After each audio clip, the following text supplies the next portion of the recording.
기도했습니다. 아멘. 여러분 반갑습니다. 우리 미국을 위해서 많이 기도해야 될 것 같습니다. 지금 나라가 많이 분열되고 어려움에 빠져 있는 모습을 여러분들 뉴스를 통해서도 보았을 줄로 믿습니다. 지금 저렇게 싸우고 있을 때가 아닌데 참 미국에 사는 사람으로서 안타깝기가 그지없습니다. 그래도 우리 믿는 사람들이 더 기도함으로 회복되기를 하나님께 구할 수 있게 되기를 바랍니다. 오늘 말씀 고린도전서 3장 16절 17절 말씀 보겠습니다. 고린도전서 3장 16절 17절 신약성경 266면 제가 읽겠습니다. 너희는 너희가 하나님의 성전인 것과 하나님의 성령이 너희 안에 계시는 것을 알지 못하느냐. 누구든지 하나님의 성전을 더럽히면 하나님이 그 사람을 멸하시리라. 하나님의 성전은 거룩하니 너희도 그러하니라. 아멘. 이 작년에 연말의 마지막 16절의 포커스를 맞춰서 성전에 대한 말씀을 이미 나눈 바가 있습니다. 우리 몸이 성전이라. 우리 기독교 신앙의 가장 기본적인 것이 너무도 중요한 말씀이기 때문에 이 고린도전서 3장 16절 17절은 정말 완전히 우리 것으로 만들어야 되는 그런 구절이에요. 우리의 몸이 성전이다. 믿으십니까 여러분? 우리 몸이 성전이에요. 자, 16절 말씀 다시 읽겠습니다.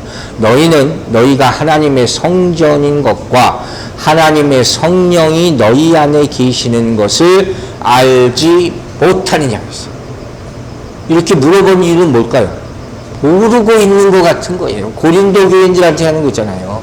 여러분들의 몸이 성령이 거하는 성전인 줄로 지금 모르고 있는 것 같아 보인다 하는 거죠. 그러니까 오늘 이 말씀을 보는 우리도 다시 한번 확인을 해봐야 됩니다. 여러분 안에 성령이 있습니다. 믿으십니까? 여러분 안에 하나님이 영이 있습니다. 그죠? 그 말인즉슨 뭐예요? 우리가 성전의 기능을 해야 된다. 바꾸고 말하면 이런 얘기예요. 우리 몸에서 성령이 하시는 일이 나타나야 된다는 거죠. 또 우리 입에서 성령의 언어가 나와야 된다는 거예요. 그래야지 이 말씀이 우리에게 합당한 말씀이 될 줄로 믿습니다. 이건 절대로 그냥 읽고 지나가야 되는 그런 게 아니잖아요. 내가 나를 향한 말씀입니다. 내 몸이 성전이다 하는 거예요. 성전이라는 게 뭐겠어요? 하나님의 임재가 특별히 나타나는 장소, 특별한 방법으로 특별하게 만드신 하나님의 장소예요. 그래서 작년 연말에 배웠죠. 이 성전은 크게 두 가지 부분으로 나눠서 우리가 본다. 하나는 전체 성전으로 보는 거예요. 지성소, 성소, 그리고 성전들, 이거 다 합쳐서 성전이라고 부르고, 또 하나는 뭐예요? 지성소, 성령, 하나님의 영이 임하는 곳, 그게 있어야지 성전이라 그렇게 얘기했어요. 지성소가 성전을 만드는 거예요. 그게 없으면 성소도 성전들도 아무 의미가 없어요. 그냥 우리 집 마당하고 똑같단 말이에요. 그와 마찬가지로 사람도 어떻게 됐어요? 영혼 육으로 되어 있는데 영이 사람을 만드는 것이다. 잊지 마세요. 성령이 없으면 짐승과 다를 것이 하나도 없다는 거예요. 바울이 이걸 왜 설명합니까? 바로 고린도 교회를 가리켜서 지금 여러분이 교회라고 하는 이곳에 성령이 임합니까? 여러분 안에 성령이 임합니까? 그렇지 않으면 교회라고 얘기할 수가 없다는 거예요. 이것을 묻고 질책하는 거예요. 지금 고린도 교회의 모습을 보니까 전혀 교회 같지가 않다는 거죠. 근데 이 말씀 가운데 결국 핵심은 뭡니까? 성령이죠. 성령이 우리 안에 있다는 거예요. 이 말을 바꾸어 말하면 이제 더 이상 구약의 성전은 필요가 없다는 거예요. 왜 필요 없다 그랬습니까? 이제 성령님께서, 즉 하나님이 우리에게 임재하셨기 때문에, 영으로 임재하셨다, 영으로 임재 오셨다는 거예요. 그래서 우리 안에 살고 계신다는 거예요. 여러분 믿습니까?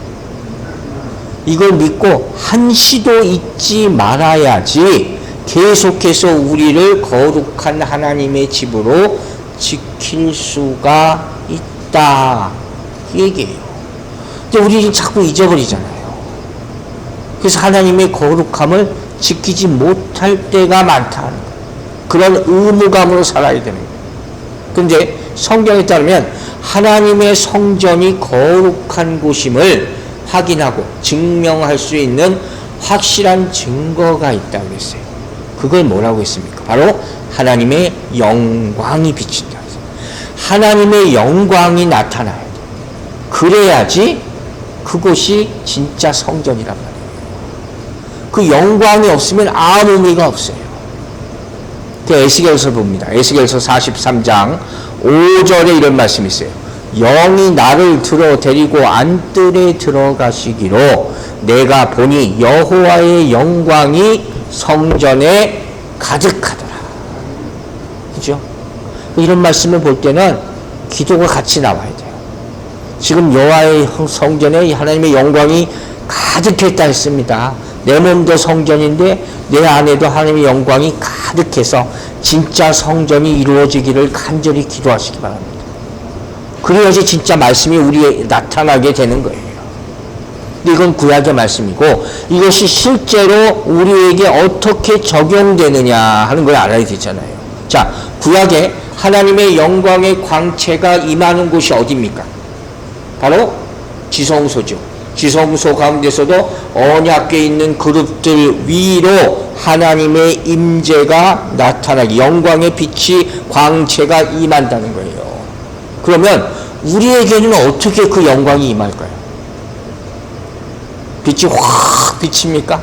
그럼 얼마나 좋겠어요. 그러나 애석하게도 하나님의 영광이 우리에게 그렇게 나타나는 경우는 거의 없단 말이에요. 자, 우리에게는 하나님의 영광이 어떻게 나느냐?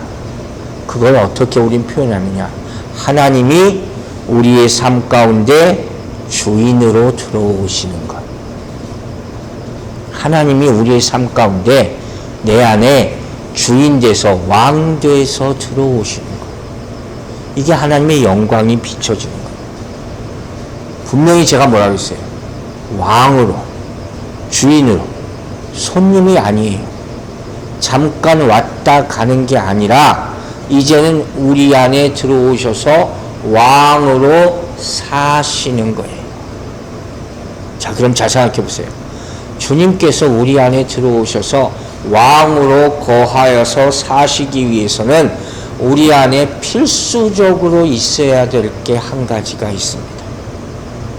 그게 뭘까요? 그게 뭐냐? 바로 주님의 보좌예요. 여러분 아십니까? 주님의 보좌가 있어야 돼요. 그래야지 그게 왕이 앉는 곳이잖아요. 왕이 앉을 곳이에요. 그게 내 마음 가운데 있어야 된다는 거예요. 마치 지성소에 언약궤가 있듯이 우리 가운데 주님의 보좌가 있어야 돼요. 성전과 보좌는 함께 가는 거예요. 자, 누가복음 보세요. 17장 20절과 21절 이런 말씀 있어요. 바리새인들이 하나님의 나라가 어느 때에 임하니까 묻거늘 예수께서 대답하여 이르시되 하나님의 나라는 볼 수 있게 임하는 것이 아니라 그랬어요. 또 여기 있다 저기 있다도 못하리니 하나님의 나라는 어디 있어요? 너희 안에 있다 분명히 얘기했어요. 여러분 우리가 옛날에 그 사형이라는 거 많이 배웠잖아요. 동그라미 있고 가운데 이렇게 의자가 있단 말이에요. 근데 예수 믿기 전에는 그 의자에 무슨 사람이 있어요? 내가 딱 앉아 있어요. 잘한 말이에요. 근데 예수 믿고 나서 어떻게 해요? 거기 십자가 그림이 딱 있었잖아요. 기억나시는 분 있을 거예요. 그게 뭐예요? 주님의 보좌란 말이에요. 그분이 그 보좌에 내가 앉는 게 아니라 주님이 앉아 있어야 된다 하는 거죠. 그걸 확인해야 된다는 거예요. 지난번에 16절 설교할 때 이런 말 했어요. 제가 여러분이 천국 가는 것하고 하나님이 여러분 안에 들어오시는 거하고 뭐가 더 쉽겠냐? 당연히 후자죠. 하나님이 여러분 안에 들어오시는 게 더 쉽단 말이에요. 우리는 그냥 아멘만 하면 되는 거니까. 그러니까 그걸 못 받아들인다는 건 정말 답답한 일이에요. 그런데 자, 그렇다면 하나님이 여러분을 이끄시고 다스리시고 공급하시고 인도하시고 이 모든 것을 하시기 위해서는 주님이 어디서 하는 게 좋을까요? 안에서 밖에서? 당연히 안에서죠. 밖에서 하시면 어떻게 해요? 우리가 거부하면 안 들어오시니까, 못 들어오시니까. 바로 그 얘기예요. 하나님의 보좌가 여러분의 삶 가운데 있어요. 왕이 있어야 된다. 근데 이제 하나님 보좌가 여러분 안에 들어왔죠? 그러면 뭐예요? 내 의무가 뭡니까? 내가 이제 그분을 지켜야 해요. 그래서 주님이 내 안에. 내가 그분을 지켜야 된다고. 이게 우리의 의무가 되는 거예요. 자, 그러면 그 다음 생각해 보세요. 여러분 어떻게 지킬 겁니까? 주님께서 내 안에 이제 들어오셨어요. 할렐루야죠. 내 안에 보좌가 만들어지고 그분이 좌정하셨어요. 근데 나는 아직도 마음을 잡지 못했을 수도 있죠. 꼭 그분을 완전히 내 마음의 주인으로 섬기기 위해서 우리는 뭘 해야 될까? 칼로 지킵니까? 아니죠. 자, 힌트를 드릴게요. 옛날에 사람들이 어느 나라를 방문해서 왕에게 찾아갑니다. 왕의 궁전으로 들어가게 해요. 그러면 가장 먼저 하는 일이 여러분 뭘까요? 왕 앞에 나아가서 바짝 엎드려 복종하는 겁니다. 그분이 주인 되심을 지키는 방법은 우리의 복종이에요. 여러분 안에서 성령이 하는 음성에 복종하시기 바랍니다. 이걸로 우리가 판단을 해요. 정말 그분이 나의 왕이냐, 아니면 아직도 내 자아냐, 세상의 음성이 흔들리느냐. 그 복종이에요. 그 복종이 주님을 지키는 방법이에요. 자, 하나님께서 성전에서도 이렇게 표현하시고 계세요. 에스겔서 봅니다. 에스겔서 43장 7절이에요. 그가 내게 이르시되 인자야, 이는 내 보좌의 처소, 내 발을 두는 처소, 내가 이스라엘 족속 가운데 영원히 있을 곳이라. 이스라엘 족속 곧 그들과 그들의 왕들이 음행하며 그 죽은 왕들의 시체로 다시는 내 거룩한 이름을 더럽히지 아니하리라. 여기서 중요한 말씀이 있어요. 이 가장 중요한 의미는 물론 뭐겠어요? 성전이 더럽혀지면 안 된다 하는 것이죠. 그래서 고린도전서 오늘 본문 3장 17절에서 이렇게 얘기해요. 누구든지 하나님의 성전을 더럽히면 하나님이 그 사람을 멸하시니라. 하나님의 성전은 거룩하니 너희도 거룩하라. 이렇게 말하는 거예요. 그런데 성경의 많은 부분, 이 에스겔서 43장 7절을 포함해서 많은 부분에서 이 거룩함을 지키는 방법을 어떻게 보여준다고요? 발 밑에 두는 모습. 복종이란 말이에요. 그래서 43장 7절에 내 발을 두는 처소라고 했어요. 여러분 쉽게 생각하면 돼요. 내 발을 두는 처소는 내가 발로 밟는 곳을 말하는 거예요. 발 밑에 둔다는 거예요. 우리가 주님 앞에 가면 어떻게 해요? 주님의 보좌 앞에 발 밑에서 납작 엎드리게 되는 거예요. 그것으로 복종의 모습을 나타내는 거예요. 자, 또 하나 예를 들게요. 성경 예를 오늘 많이 들었어요. 말라기 4장 3절. 말라기 4장 3절 보세요. 또 너희가 악인을 밟을 것이니 그들이 내가 정한 날에 너희의 발바닥 밑에 재와 같으리라. 만군의 여호와의 말이라. 여기도 나오죠. 발바닥 밑에. 이런 구절이 찾아보니까 정말 많아요. 왕의 발바닥 밑에 구하는 것. 이거 복종이에요. 즉 그분이 가시는 곳마다 사람들은 복종하게 되는 거예요. 이렇게 하나님은 거룩을 나타내세요. 하나님의 거룩하심을 나타내는 방법이에요. 자, 여호수아 3장 13절 봅니다. 온 땅이 주 여호와의 궤를 맨 제사장들의 발바닥이 요단물을 밟고 멈추면 요단물 곧 위에서부터 흘러내리던 물이 끊어지고 한 곳에 쌓여 서리라. 기적과 같은 일이 일어났어요. 이스라엘 백성들이 이스라엘 군대가 가나안 땅을 정복하는데 요단을 먼저 건너야 되잖아요. 그때 어떻게 된다고요? 언약궤를 맨 제사장들의 발바닥이 임하니까 그 흐르던 요단 강물이 어떻게 됐어요? 스탑돼 버렸어요. 이건 뭘 의미한다고요? 하나님의 임재가 그곳에 있는 거예요. 그 발바닥, 제사장이 밟았다고 끊어지겠어요? 그럼 어떻게 물줄기가 끊어졌을까요? 언약궤를 메고 간다는 거예요. 거기 하나님의 임재가 있는 거예요. 하나님의 거룩하심이 그곳에 임한 거예요. 거기가 성전이 되는 거예요. 그래서 물이 끊어지는 거예요. 어마어마한 일이 지금 일어나고 있는 거예요. 자, 열왕기상 5장 3절에 나와 있어요. 당신도 알거니와 내 아버지 다윗이 사방의 전쟁으로 말미암아 그의 하나님 여호와의 이름을 위하여 성전을 건축하지 못하고 그랬어요. 피를 너무 많이 묻혔다고 했죠, 다윗이. 그래서 이 다윗에게는 성전 건축을 허락하지 못했다는데 그것만이 아니에요. 여호와께서 그의 원수들을 그의 발바닥 밑에 두시기를 기다렸나이다. 여기도 또 나와요. 발 밑에 두신다는 거예요. 하나님께서 정복해야 되는 거예요. 정복되는 거예요. 하나님이 다스리는 거예요. 여러분, 가나안 전쟁을 위해서 뭐라고 해요? 성전이라고 그래요. 거룩한 전쟁. 왜? 하나님의 거룩한 영으로 싸우는 거예요. 그 영적 전쟁이라고 얘기하는 거예요. 여기서 우리는 중요한 교훈을 하나 얻는 거예요. 뭐냐? 자꾸 육으로 싸우려 하지 말라는 거예요. 하나님이 지쳐요. 내 맘대로 안 돼서 벌러덩 넘어지게 되는 거예요. 에라 모르겠다. 안 되는 거예요. 모든 전도도 선교도 하나님의 모든 일은 영으로 해요. 그래야지 그게 진짜고 결국에 가서는 이길 수 있는 거예요. 그러므로 하나님의 일을 할 때 절대로 기도를 포기하지 마시기 바랍니다. 이 말은 기도부터 시작하는 거예요. 내 생각으로, 내 바람으로 절대로 하나님의 일을 이룰 수는 없다. 금방 지치게 된다는 거예요. 자, 이 복종에 대해서 바울 사도는 또 이렇게 설명합니다. 고린도전서 9장 27절 보세요. 내가 내 몸을 쳐 복종하게 하면 내가 남에게 전판 후에 자신이 도리어 버림을 당할까 두려워합니다. 바울 사도가 이렇게 생각한 거예요. 복음 선포하는데 자기 몸이 성전인데 자기 몸조차 내가 감당이 안 되는 거예요. 그러니까 어떻게 한다고요? 쳐서 복종시키는. 이 하나님이 주인 되신다는 게 쉽지 않다는 걸 아는 거죠. 이걸 생각만 가지고 절대로 안 된다는 거예요.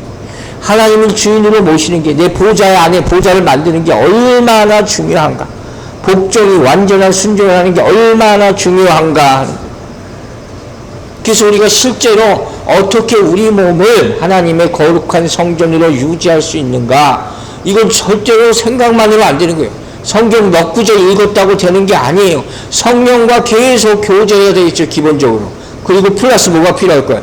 우리 몸을 연단을 시켜야죠. 하나님이 육신도 쓰시잖아요. 근데 대부분 뭐예요? 사단에 이용당하는 게 육신 아닙니까? 우리 몸이 연단돼야 돼요. 훈련돼야 돼요. 인내가 돼야 된다는 거예요. 이게 변화가 돼야 된다는 거예요. 그래서 성경에 예를 들면 간음에 대한 말씀이 나올 때 뭐라고 했어요? 얘 눈을 빼버리라고 했어요. 무슨 말? 눈을 빼버리고 발을 찍어버리라. 왜?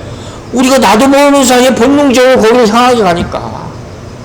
생각만으로는 절대로 이길 수 없다. 실제로 내가 무언가를 하고 결단하지 않으면 자꾸 흔들리게 된다.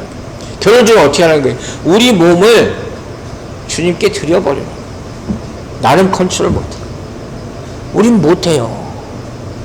주님께 맡기고 주님이 주인 되셔야지 비로소 그때부터 뭔가가 나타나게 돼요. 온전한 신앙생활이라는 게 절대 쉬운 게 아니에요. 자, 마태복음 22장 보세요. 44절. 주께서 내 주께 이르시되 내가 네 원수를 어디 둬요? 네 발 아래 둘 때까지 내 우편에 앉으세요. 여기 또 나오잖아요. 구약과 신약을 막론하고 이 발밑에 둔다는 말이 어마어마하게 많이 나와요. 그러니까 우리 몸이 기본적으로 하나님과 교제하는 몸이 되어야 되고, 두 번째 중요한 게 또 애드 되는 거예요. 뭐예요? 원수를 복종시키는 곳이죠. 그렇게까지 될 때 정말로 하나님의 쓰임받는 몸과 마음이 될 줄을 믿습니다. 저도 이번에 이걸 많이 생각했어요. 원수를 완전히 복종시켜야 되는구나. 그 시발점이 여기에요. 이게 돼야 된다는 거예요. 머리로 이게 안 되는 거예요. 그러니까 바울 사도는 이렇게 고민하고 주님도 이렇게 말씀하신 건데, 이런 말씀 우리가 쉽게 지나치니까 진짜 복음을 모르는 거죠. 그런데 이제 오늘 본문의 핵심이 나오죠. 이 성전이 더럽혀졌다. 고린도 교회의 문제란 말이에요. 성전이 더럽혀지면 하나님 어떻게 하신다고 그랬어요? 심판하시는 거예요. 어떤 식으로 심판하셨습니까? 허물어 버렸어요. 여러분, 우리 배웠죠? 구약의 성전 하나님이 세우라 하신 거예요. 왜 그랬다고 그랬어요? 왜? 하나님은 영이신데 왜 보이는 성전을 왜 세웁니까? 근본적인 이유는 인간이 연약하기 때문이에요. 자꾸 딴짓하고 딴 거 숭배하니까. 왕 세운 것도 이스라엘 백성이 원해서 왕을 세운 거예요. 제사장도 사실 필요 없어요. 다 없어졌잖아요. 인간의 연약함 때문이란 말이에요. 그 성전을 세워줬는데 그래도 거기 가지 않고 또 우상 섬기, 타락해서 성전 바라보지 않고 성전에서 심지어 우상을 섬긴단 말이에요. 그러니까 결국 어떻게 합니까? 하나님이 예루살렘 성전 다 무너뜨려. 신약시대에 와서 예수님이 공생이 시작하기 전에 뭐부터 있어요? 성전을 정화하신 것. 그리고 허물어라, 내가 다시 세우리라고 요한복음 20장 19절에 얘기하는 거예요. 계속 그 얘기를 하는 거예요. 성경을 보면 하나님은 집을 크게 지었어요. 창세기부터 나오는데 큰 맥락이에요. 그리고 하나님의 거룩함을 다 심으시거든요. 근데 인간의 죄가 들어와서 그걸 다 망가뜨려 버려요. 그래서 어떻게 해요? 또 허물고 또 다시 지으시고 또 허물고 또 다시 지으시고 심판 때까지 이걸 계속 반복하는 게 성경이에요. 그걸 우리가 알아야 돼요. 우리 몸이 성전이라면 우리 안에 있는 것도 말씀에 비춰서 거룩한 빛을 계속 비춰서 허물고 다시 짓고 허물고 다시 짓고 이걸 반복해야 된다 하는 것이에요. 하나님의 영은 거룩하잖아요. 앞서 얘기했잖아요. 하나님의 성전은 특별한 하나님의 임재가 있는 곳이라 그랬어요. 그러니까 우리에게는 그걸 거룩하게 지킬 의무가 있단 말이에요. 근데 그걸 지키지 않으니까 어떻게 했어요? 멸망시켜 버리는 거예요. 노아의 홍수 사건도 마찬가지, 소돔 마찬가지, 다 멸망시켜 버리는 거예요. 거룩이라는 단어 자체가 속성이 그래요. 죄하고는 같이 도저히 공존할 수 없어요. 둘 중에 하나는 없어져야 돼요. 그래서 그 일을 그대로 행하시는 거예요. 자, 보세요. 사무엘하 6장 6절 7절에 또 얘기했어요. 얘가 그들이 나곤의 타작마당에 이르러서는 소들이 뛰므로 웃사가 손을 들어 하나님의 괴를 붙들었더니 여호와 하나님이 웃사가 잘못함으로 말미암아 진노하사 그를 그곳에서 치시니 그가 거기 하나님의 괴 곁에서 죽으니라. 웃사라는 사람이 하나님의 괴를 만졌다고 어떻게 해요? 그곳에서 즉사했어요. 왜?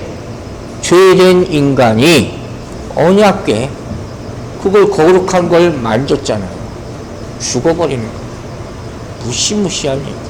자, 그럼 이런 이해들을 왜 다 제가 인용하는가 이제부터 얘기하는 거예요. 보세요. 우리가 알다시피 구약의 지성소에도 아무도 못 들어가죠. 대제사장만 1년에 한 번 들어간다 그랬어요. 대제사장도 거룩하지 못하면, 정결하지 못하면 그 자리에서 죽어요. 이 모든 예들을 다 나열하면서 바울은 이런 성전의 거룩함과 어디를? 고린도 교회를 연결시키는 거예요. 자, 지금 봐라. 너희가 지금 세운다고 하는 교회가 거룩하냐? 하나님의 성전이냐? 더럽히지 말라. 더럽히면 어떻게 해요? 죽는다. 죽는다고 성경은 얘기해요. 그럼 여기서부터 문제가 생기는 거예요. 자, 그렇다면 분명히 바울 사도가 지적하잖아요. 너희가 이거 모르고 있다. 그럼 고린도 교인들 다 죽었어요? 안 죽었어요. 자, 우리는 어떻습니까? 우리 몸은 분명히 성전이죠. 거룩한 영이 임하는 곳. 그럼 우리 몸이 그렇게 거룩합니까? 아니죠. 그럼 우리 다 죽어야 되잖아요. 어떻게 이렇게 안 죽고 살고 있어요? 그럼 하나님의 말씀에 신실함이 없는 건가? 그런 게 아니에요. 세상 사람들도 이렇게 우리를 비난해요. 너희는 하나님 믿는다면서 뭐 세상하고 똑같이 살면 뭐가 거룩하다는 거냐? 자, 이런 얘기가 아니에요. 하나님은 우리에게 말씀을 주셨잖아요. 복음을 주셨어요. 자, 에레미야 보세요. 에레미야 30장 22절에 이런 복음의 말씀이 있어요. 너희는 내 백성이 되겠고 나는 너희들의 하나님이 되리라. 엄청난 말씀이에요. 하나님의 약속이에요. 이스라엘 백성에게 주신 언약이에요. 이스라엘 사람들이 이렇게 되게 해주세요 한 게 아니라 하나님이 너희는 내 백성이 될 거야. 나는 너희 하나님이야. 믿으라 하신 거예요. 약속을 주셨죠. 하나님은 신실하신 분이죠. 그러면 어떻게 해요? 하나님은 신실하시기 때문에 이 말씀을 반드시 지키기 위해서 무언가를 하신단 말이에요. 이스라엘 백성이 하나님의 백성으로 살지를 않고 있잖아요. 죄를 졌잖아요. 그러면 그 말씀대로 다 죽어야 되잖아요. 근데 하나님이 언약을 주셨단 말이에요. 그래서 이 죄 가운데 빠져있는 하나님의 백성들을 죽이지 않고 살려야 되는 거예요. 내 백성이 계속 되게 하기 위해서는. 그게 뭡니까? 하나님처럼 거룩하게 만드는 수밖에 없었다 하는 거예요. 어떻게? 얘들을 다 죽여야 돼요. 사실대로 한다면. 근데 죽이지 않고 거룩하게 만들 수 있는 유일한 방법이 뭡니까? 바로 예수 그리스도 안으로 들어가게 해서 죄를 죽여버리는 거예요. 이게 십자가 사건. 이게 십자가의 의미예요. 이걸 알아야 되는 거예요. 이게 로마서 8장 1절이에요. 그리스도 예수 안에 있는 자에게는 좋고 정죄함이 없다. 우리가 예수 그리스도 안에 있어야 돼요. 그러면 이런 심판에서 자유하게 되는 거예요. 하나님이 약속하셨어요. 그리고 하나님이 예수를 다시 살려내셨어요. 다시 살아났어요. 그래서 거룩하지 못했던 우리의 옛사람이 예수 안에서 다 죽고, 그죠? 다시 태어나게 된 거죠. 이건 뭐예요? born again. 이게 거듭남이라. 이게 구원이에요. 이게 십자가란 말이에요. 그러므로 우리의 구원이라는 것은 하나님의 거룩하심과 의로우심과 신실하심, 이게 열매예요. 그래서 우리가 거룩하다는 거예요. 하나님의 심판도 마찬가지예요. 하나님의 거룩하심과 의로우심과 신실하심의 결과, 마지막 결과물, 이게 바로 심판. 그래서 여러분, 우리가 성도, 거룩한 자, 또 거룩한 땅, 거룩한 안식일, 이렇게 다 부르잖아요. 다 이 말인즉슨, 즉 이 거룩이라는 단어가 하나님 말고 하나님의 백성이나 하나님 피조물에 모두 쓰일 때는 이건 뭘 의미하냐면 영원히 죽게 될 세상과 구별돼서 하나님께 바쳐졌다. 제물이라는 거예요. 바쳐졌다는 거예요. 다 하나님이 바쳐지는 제물이 된 거예요. 여러분이 거룩한 성도로 살려면 나는 어떻게 생각해요? 나는 하나님이 바쳐진 거예요. 이렇게 믿으시기 바랍니다. 그때 거룩이 역사할 수 있는 거예요. 자, 보세요. 빌립보서 3장 20절 위에 잘한 말씀이 있거든요. 그러면 우리 시민권은 하늘에 있는 자야. 거기로부터 구원하는 자, 곧 주 예수 그리스도를 기다리노니. 여기서 항상 사람들이 우리 시민권이 하늘에 있어. 이거를 좋아만 해요. 근데 그거 무의미한 거예요. 성도의 시민권은 하늘에 있어요. 맞습니까? 맞아요. 그러나 이 말인즉슨 내가 땅의 것을 생각하지 않는다는 거죠. 하늘의 것을 생각하고 산다는 것이죠. 더 깊이 들어가면 아까 얘기했듯이 우리가 제물이 되었다는 거예요. 그렇지 않고서는 절대로 우리의 시민권이 하늘에 있다고 말할 수가 없는 거예요. 이제 우리가 생각해 봐야 되는 거예요. 우리는 거룩합니까? 우리는 거룩한 제물이 됩니까? 지금 예를 하나 제가 드릴게요. 여러분, 대부라는 영화, 갓파더라는 영화 있어요. 남자분들은 아마 한 번씩 다 보셨을 거예요. 한 번 이상 대부분 많이 보셨더라고요. 거기 보면 여러분 잘 아는 알파치노라는 배우가 나오죠. 꼴리오네 패밀리라고 있어요. 거기 막내. 그 사람이 이제 갓파더가 됩니다. 이 사업을 막 확장하는데 뭔가 문제가 생겨요. 좀 합법적인 일을 이 사람들도 해보려고 하는데.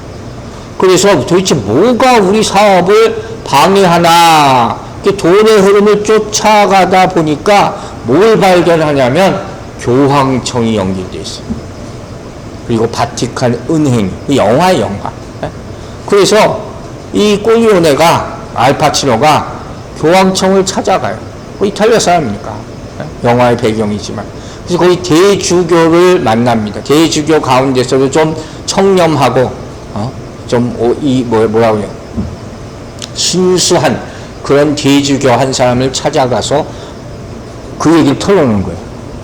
어떻게 하나님 섬기는 사람들이 이런 더러운 돈과 일에 관여할 수가 있습니까? 그렇게 막 터놓고 얘기를 해요. 그러니까 이 대주교가 이 알파치노를 데리고 교황청 뜰에 있는 분수대 앞으로 갑니다. 그 분수대 안에 자갈들이 많아요. 물속에 있는 자갈들. 그 자갈 가운데 하나를 꺼내요. 보는 앞에서 팍 쪼개버려요. 왜 쪼갰는지 아세요? 딱 쪼개더니 이 자갈 안을 보여주는 거예요. 이 자갈 겉은 물에 젖어 있을 거 아니에요.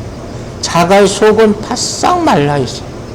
그 오랜 세월 동안 그렇게 분수대 안에 들어가 있었는데, 그때 이 대주교가 이런 말을 해요. 이 돌은 수백 년 동안 물속에 이렇게 들어가 있었어요. 그런데 이 돌은 겉만 젖었을 뿐 속은 한 번도 젖은 적이 없습니다. 그러면서 이런 의미심장한 말을 해요.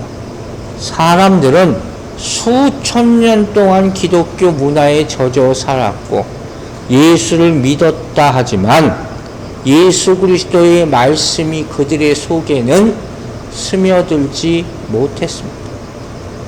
마음에는 예수가 없습니다. 겉으로만 흉내내고 있을 뿐이다 하는 거예요.